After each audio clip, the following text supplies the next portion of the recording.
Wabarakatuh.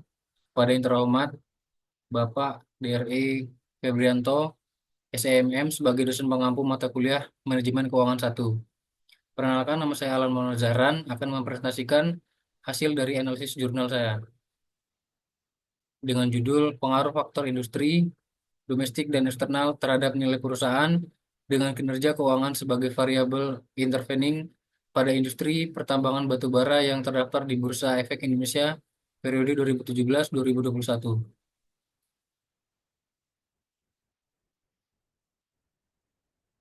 Identitas jurnal.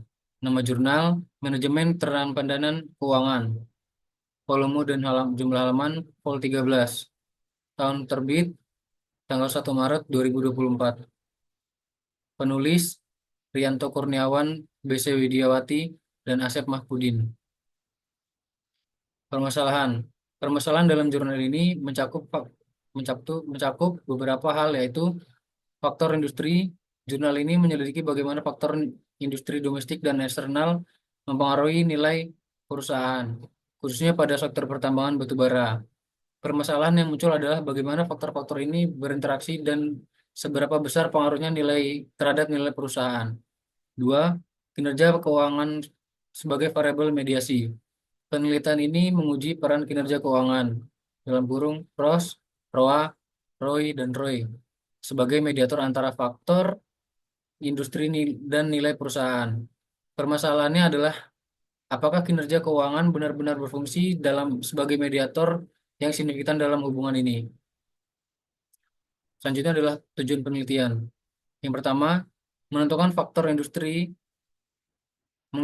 mengidentifikasi dan menganalisis pengaruh faktor industri domestik dan eksternal terhadap nilai perusahaan yang diukur melalui indikator seperti price to book, value, Tobin, dan excess return. Dua, menginvestigasi peran kinerja keuangan, menganalisis bagaimana kinerja keuangan dan indikator seperti ROS, return on asset, return on investment, dan return on equity berfungsi sebagai variabel mediasi dalam hubungan antara faktor industri dan nilai perusahaan. Yang ketiga, memberikan rekomendasi praktis, menyediakan wawasan bagi akademisi dan praktisi mengenai strategi dan memantau dan melindungi nilai perusahaan dari risiko harga komoditas, serta meningkatkan hubungan dengan pemasok dan pemangku kepentingan. Sumber data, perusahaan pertambangan batubara, menggunakan sampel dari 14 perusahaan pertambangan batubara yang terdaftar di Bursa Efek Indonesia selama periode 2017-2021. Laporan keuangan. Data yang dikumpulkan dari laporan tahunan yang dipublikasikan oleh perusahaan-perusahaan tersebut untuk mengukur kinerja keuangan dan nilai perusahaan. Data eksternal menggunakan data harga komoditas seperti harga batu bara, minyak, dan gas, serta informasi mengenai kondisi industri dan ekonomi yang relevan. Selanjutnya adalah metode penelitian. Yang pertama yaitu purposive sampling. Metode pengambilan sampel dilakukan secara purposif, yaitu memilih perusahaan berdasarkan karakteristik yang sesuai dengan tujuan penelitian. Dua, analisis data dengan partial least square. PLS digunakan sebagai alat analisis utama. Metode ini dipilih karena tidak memerlukan banyak asumsi, dapat menangani data dengan jumlah yang tidak besar, dan cocok untuk model dengan variabel yang kompleks. Yang ketiga, penguji hipotesis. Penelitian ini menguji beberapa hipotesis terkait pengaruh faktor industri terhadap kinerja keuangan dan nilai perusahaan, menggunakan analisis statistik untuk menentukan signifikan hubungan tersebut. Yang keempat, analisis risiko keuangan, menggunakan analisis rasio untuk mengukur kinerja keuangan melalui indikator seperti ROS, ROA, ROI, dan ROE. Selanjutnya adalah hasil penelitian jurnal. Hasil penelitian jurnal menunjukkan bahwa satu, faktor utama domestik. Pengaruh faktor domestik, hipotesis yang menyatakan faktor domestik berpengaruh terhadap kinerja keuangan dan nilai perusahaan ditolak. Analisis menunjukkan tidak ada pengaruh signifikan antara konsumsi energi domestik dan kinerja keuangan dengan path convection negatif. Dua, pengaruh eksternal. Hipotesis yang berkaitan dengan pengaruh faktor eksternal terhadap kinerja keuangan diterima. Terdapat pengaruh signifikan dengan path conveyance positif, menunjukkan bahwa harga batu bara, minyak, dan gas berpengaruh positif terhadap kinerja keuangan perusahaan. Tiga, kinerja keuangan sebagai variabel mediasi. Kinerja keuangan terbukti berperan sebagai variabel mediasi yang signifikan dalam hubungan antara faktor industri, eksternal, dan nilai perusahaan. Ini menunjukkan bahwa peningkatan kinerja keuangan dapat meningkatkan nilai perusahaan. Yang keempat, dampak harga komoditas. Hasil menunjukkan bahwa fluktuasi harga komoditas, terutama harga batu bara, memiliki dampak signifikan terhadap kinerja keuangan perusahaan, yang selanjutnya berpengaruh pada nilai perusahaan. Selanjutnya adalah masuk pembahasan. Dalam artikel ini, kinerja keuangan perusahaan yang diteliti di sektor pertambangan batu bara Indonesia dievaluasi menggunakan beberapa indikator utama, yaitu ROS, ROA, ROI, ROI. Berikut ini adalah analisis terkait kinerja keuangan serta bidang-bidang yang memberikan kontribusi baik dan tidak baik kinerja keuangan yang baik. ROA. ROA menunjukkan bahwa perusahaan menghasilkan laba yang baik dari total aset yang dimiliki.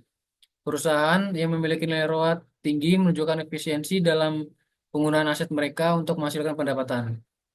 Dua, ROI. ROI, ROI yang tinggi mencerminkan kemampuan perusahaan dalam menghasilkan laba dari investasi yang dilakukan. Ini menunjukkan manajemen yang efektif dalam mengelola investasi dan menghasilkan keuntungan yang maksimal. Kinerja keuangan yang tidak baik, return on sales, ROS. Meskipun dalam beberapa perusahaan menunjukkan kinerja yang baik dalam ROA dan ROI, ROS dapat menunjukkan hasil yang kurang memuaskan. Hal ini bisa disebabkan oleh margin laba yang rendah atau biaya operasional yang tinggi, sehingga laba yang dihasilkan dari penjualan tidak optimal. Return of equity. ROI yang lebih rendah pada perusahaan menunjukkan bahwa meskipun perusahaan menghasilkan laba, mereka mungkin tidak mampu memberikan keuntungan yang cukup pada pemegang saham. Hal ini disebabkan oleh tingginya utang yang digunakan untuk mendanai operasional sehingga mengurangi laba bersih yang tersedia bagi pemegang saham. Selanjutnya adalah bidang yang berhasil.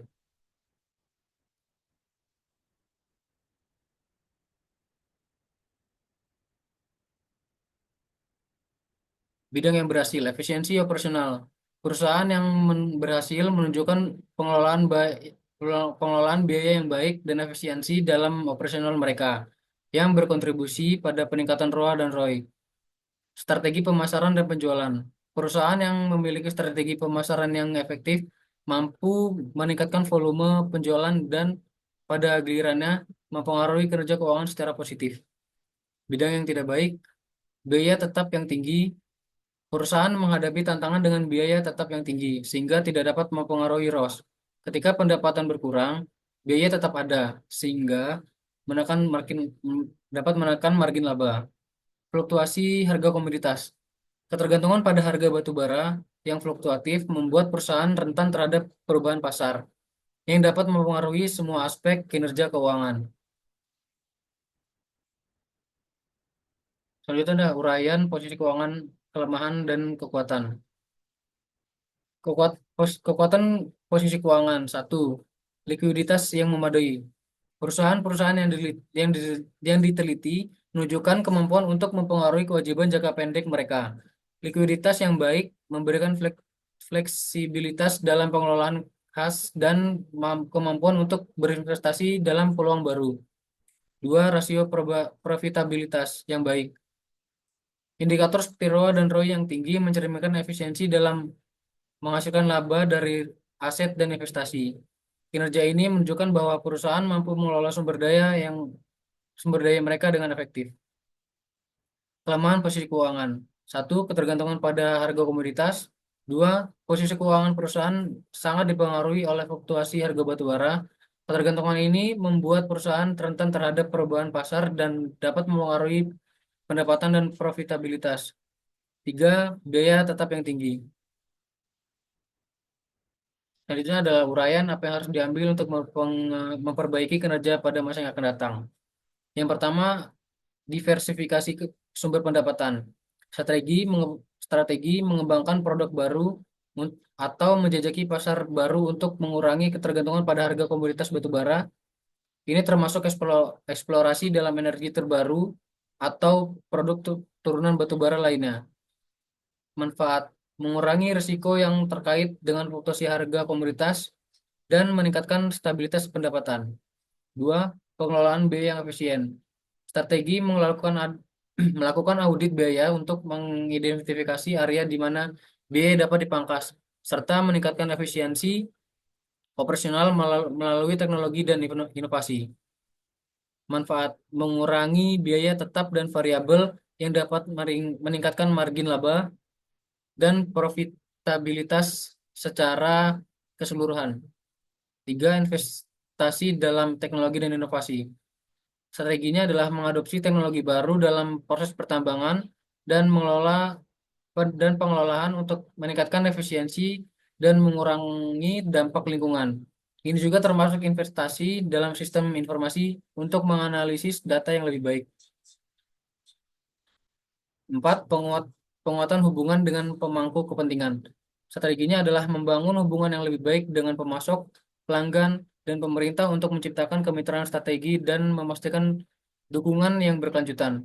Manfaatnya adalah meningkatkan akses ke sumber daya, ke pasar, dan informasi, serta mengurangi risiko kebijakan yang tidak menguntungkan. Lima, pengelolaan risiko yang lebih baik. Strategi Strateginya adalah mengimplementasikan sistem manajemen risiko yang komprehensif untuk mengidentifikasi, mengevaluasi, dan memitigasi risiko terkait fluktuasi harga komoditas dan faktor eksternal lainnya. Manfaatnya adalah memastikan stabilitas finansial dan operasional dalam kondisi pasar yang tidak menentu. 6. Fokus pada keberlanjutan. Strateginya adalah mengintegrasikan praktik keberlanjutan dalam operasi perusahaan, seperti mengurangi emisi dan pengurangan sumber daya yang lebih efisien. Manfaatnya adalah meningkatkan citra perusahaan dan menarik investor serta pelanggan yang semakin peduli dengan isu-isu lingkungan. Yang ketujuh adalah peningkatan kinerja karyawan. Strateginya adalah menerapkan program pelatihan dan pengembangan untuk meningkatkan keterampilan dan produktivitas karyawan, serta membangun budaya kinerja yang positif. Manfaatnya adalah meningkatkan motivasi dan efisiensi karyawan yang berdampak langsung pada kinerja operasional perusahaan. Itu saja yang dapat saya sampaikan. Saya ucapkan terima kasih. Saya akhiri. Wassalamualaikum warahmatullahi wabarakatuh.